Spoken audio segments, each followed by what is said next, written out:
ঈদ উল ফিতরের তারিখ ঘোষণা করলো সৌদি আরব। সৌদি আরব আনুষ্ঠানিকভাবে ঘোষণা দিয়েছে ঈদ উল ফিতরের প্রথম দিন হবে শুক্রবার 20 মার্চ। সৌদি আরব আনুষ্ঠানিকভাবে ঘোষণা দিয়েছে 26 সালে ঈদ উল ফিতরের প্রথম দিন হবে শুক্রবার 20 মার্চ। বুধবার 18 মার্চ শাওয়াল মাসে চাঁদ দেখা না যাওয়ায় এই সিদ্ধান্ত নেওয়া হয়েছে। দেশটির চাঁদ দেখা কমিটি সবাই বৈঠকে বসে চাঁদ দেখার বিষয়টি যাচাই করে এবং নিশ্চিত করে যে আজ চাঁদ দেখা যায়নি, ফলে পূর্ণ 30টি রোজা সম্পন্ন করে রমজান মাস শেষে হবে এবং তারপর দিন উদযাপিত হবে ঈদ উল ফিতর। এর কয়েক ঘন্টা আগে দেশটির বিভিন্ন জ্যোতির্বিজ্ঞানী ও পর্যবেক্ষক কেন্দ্র জানিয়েছে মেঘলা আবহাওয়ার কারণে আজ চাঁদ দেখা চ্যালেঞ্জিং হতে পারে।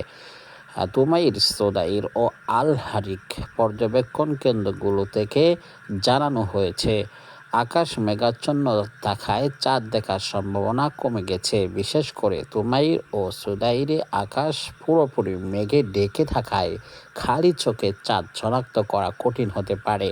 একই ধরনের পরিস্থিতি দেখা গেছে আল হারিকেও।